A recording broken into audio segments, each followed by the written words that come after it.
श्री गणेशाय नमः। ओम नमः शिवाय। स्वागत है दोस्तों आपका अपने चैनल पर और मैं हूं आचार्य दिव्या। ब्रह्मांड की बहुत बड़ी घटना शनि देव का वक्री होना। तो 17 जून 2023 को रात को 10:22 पे शनि महाराज वक्री होंगे और अपनी ही कुंभ राशि में होंगे, जो कि 4 नवंबर तक वक्री रहेंगे। शनि देव जो हैं न्याय फलदाता होते हैं, कर्म फलदाता होते हैं, और जो कुंभ राशि है जिसमें ये वक्री होने जा रहे हैं वह भी राशि मेहनत की, कर्म की, हार्डवर्क की होती है। तो शनि के वक्री होने का आपके लग्न पे, आपकी राशि पे क्या प्रभाव पड़ेगा, ये जानने से पहले मैं आपको बताना चाहूंगी वक्री ग्रह कहते किसे हैं। देखिए, वक्री ग्रह का होना मतलब ग्रह कोई अपना उल्टी चाल नहीं चलता, जैसे कि हेडिंग्स आते हैं आजकल वीडियोस में। ग्रह अपनी गति से चलते रहते हैं, लेकिन वो वक्री महसूस होते हैं किसी दूसरे ग्रह से। जैसे 2 गाड़ियां चल रही हों, एक गाड़ी की स्पीड तेज हो और दूसरी गाड़ी की स्लो हो जाए। पहले दोनों गाड़ियां बराबर चल रही हों, एक गाड़ी फिर उससे अचानक स्लो हो जाए, तो दूसरी गाड़ी में बैठे हुए लोगों को लगेगा कि वह गाड़ी पीछे की ओर जा रही है। तो इसी तरह से पृथ्वी पर बैठे लोगों को अब महसूस होगा कि शनि महाराज पीछे की ओर जा रहे हैं, यानी टेढ़े हो गए हैं, वक्री हो गए हैं। आमतौर पर ये मानते हैं कि शनि देव की वक्र दृष्टि अनुकूल नहीं होती है, लेकिन जिन जातकों की कुंडली में शनि देव स्वयं वक्री हैं या फिर अच्छे स्थानों पर बैठे हुए हैं, लाभ की अवस्था में हैं, तो उनके जीवन में उन्नति का वास भी देते हैं। हालांकि वक्री ग्रह का प्रभाव है, इस बारे में 2 मत है। कुछ लोग वक्री ग्रह के प्रभाव को स्लो यानी धीमा मानते हैं और कुछ लोग वक्री ग्रह के प्रभाव को तेज मानते हैं। हो भी क्यों नहीं, क्योंकि वक्री ग्रह पृथ्वी के कुछ नजदीक आ जाता है तो उसके फल तेजी से प्राप्त होने लगते हैं। हालांकि मेहनत और एफर्ट वो नॉर्मल अवस्था से 100 गुना ज्यादा करवाते हैं, यानी कि नॉर्मल जब मार्गी में हम मेहनत करें उससे ज्यादा हमें मेहनत करनी पड़ेगी, तभी वक्री ग्रह फल दे पाते हैं। तो जिसकी भी कुंडली में शनि महाराज वक्री होते हैं, बेसिक कुंडली में D1 चार्ट में शनि महाराज वक्री होते हैं, उन लोगों को मेहनत और कर्म और हार्ड वर्क बहुत करवाते हैं। और उन लोगों की ये आदत भी होती है, किसी भी चीज को वो अपने कर्म पर प्राप्त करते हैं और उनका दिमाग एक साथ 2-3 कामों में चलता है। अगर आपकी कुंडली में भी शनिदेव वक्री हैं तो आप महसूस करिएगा आपका एक साथ 3-4 कामों में इन्वॉल्वमेंट होगा। काम एक करते रहते हैं, दूसरा अपने दिमाग में चलता रहता है और बेजोड़ मेहनत कराते हैं शनिदेव जो वक्री होते हैं। शनिदेव का प्रभाव जो होता है व्यक्ति के जीवन में बड़े बड़े बदलाव लाने में सक्षम होता है, क्योंकि शनिदेव एक धीमे यानी मंद गति से चलने वाले ग्रह होते हैं। लगभग 2.5 वर्ष तक एक ही राशि में रहते हैं, ढैया का निर्माण भी करते हैं। शनि का प्रभाव अच्छा है या बुरा है वो व्यक्ति के कर्मों पर निर्धारित होता है। न्याय फलदाता इसलिए इनको कहते हैं, कर्म फलदाता इनको कहते हैं। व्यक्ति को अपने कर्मों के अनुसार शुभ फल देते हैं ये। हालांकि व्यक्ति को सीख देने के लिए काफी कठोर भी हो सकते हैं, लेकिन फिर भी उसको आहत करने का प्रयास नहीं करते। जिसे कहते हैं ना, उसे परीक्षा ले लेकर इतना तपाकर सोना बना देते हैं कि वह व्यक्ति अपने जीवन में काफी ठोकर खाकर मजबूत हो जाता है।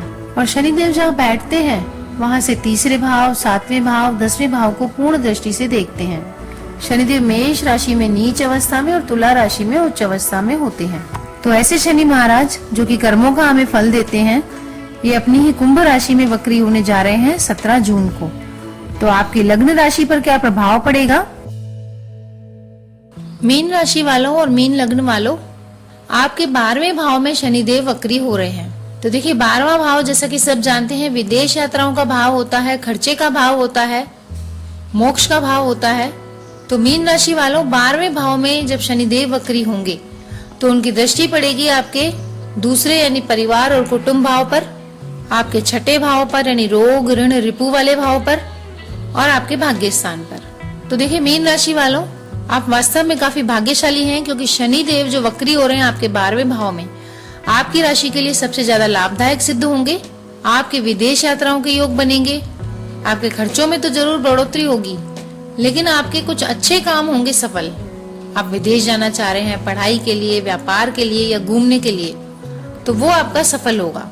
सेहत का आपको ध्यान रखना चाहिए, क्योंकि ये बढ़े हुए खर्चे आपकी सेहत पर हो सकते हैं। ऐसा ना हो इसके लिए मैं वीडियो के अंत में आपको उपाय बताऊंगी। दूसरा ये है कि शनि महाराज की जो दृष्टि आपके छठे भाव पर पड़ रही है वो आपके सब विरोधियों को नाश करेगी, यानी आपके शत्रुओं का नाश करेगी। शत्रु आपको परेशान नहीं कर पाएंगे, चाहे आपके वर्क प्लेस पर हो, चाहे आपके घर में हो या आपके बिजनेस के स्थान पर हो। विदेश के जो संपर्क बनेंगे आपके, उनका आपको काफी लाभ मिलेगा। विदेशी माध्यम से आपके धन अर्जन हो सकते हैं। मतलब आप ऐसा व्यापार कर सकते हैं जो दूसरे राज्यों में हो या दूसरे देशों से संबंधित हो, और आपका व्यापार उन्नति भी करेगा। और ऐसे में आपको पूंजी निवेश की भी आवश्यकता पड़ेगी, तो कर्जा यानी लोन भी लेना पड़ेगा।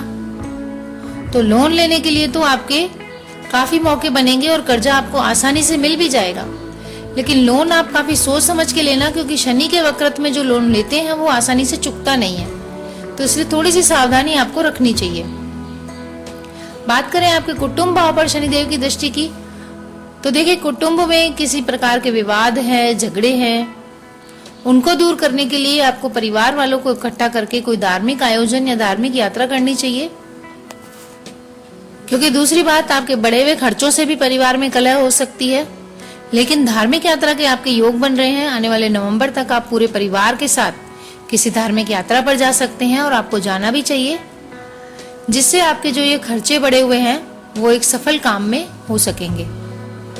इन दोनों में अगर आप कोई प्रॉपर्टी लेना चाह रहे हैं तो आप उसके लिए लोन ले सकते हैं, लेकिन जैसा कि मैंने कहा, लोन ऐसा लीजिए जो आपकी जेब पर भारी न पड़े, उस लोन को चुकाने में आपको परेशानी ना महसूस हो। वर्क प्लेस की आपकी बात है तो देखिए भाग्य आपका साथ देगा। भाग्य कुछ ऐसी करवट लेगा, अगर आपके प्रमोशंस ड्यू हैं तो प्रमोशन होंगे।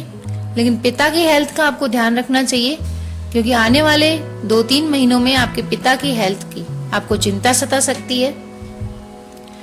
लेकिन ज्यादा परेशान होने की जरूरत नहीं है मीन राशि वालों, क्योंकि मीन राशि वालों के लिए शनिदेव जो वक्री हो रहे हैं वो आपके लिए लाभदायक ज्यादा रहेंगे। तो उपाय क्या करने चाहिए आपको? तो देखिए मीन राशि वालों, पीपल की जितनी पूजा कर सकते हैं उतनी करिए। रोज जल चढ़ाइए, शनिवार को जल चढ़ाइए जितना हो सके। आप पीपल के नीचे दीपक जलाइए, चौमुखा दीपक जला सकें तो और भी अच्छा है। और शनिवार को गरीबों को भोजन जरूर कराइए। जितना आपसे बन पड़े आप गरीबों को भोजन का दान करेंगे, जिससे आपके घर में भी बरकत आएगी और आपके बढ़े हुए खर्चों पर कंट्रोल रहेगा। तो ये तो था मीन राशि वालों के लिए शनि देव के वक्री होने का फल। अगर वीडियो पसंद आई है तो कमेंट में जय शनिदेव लिखें। ऐसे ही और जानकारीपूर्ण वीडियो में फिर से मिलेंगे। तब तक नमस्कार दोस्तों।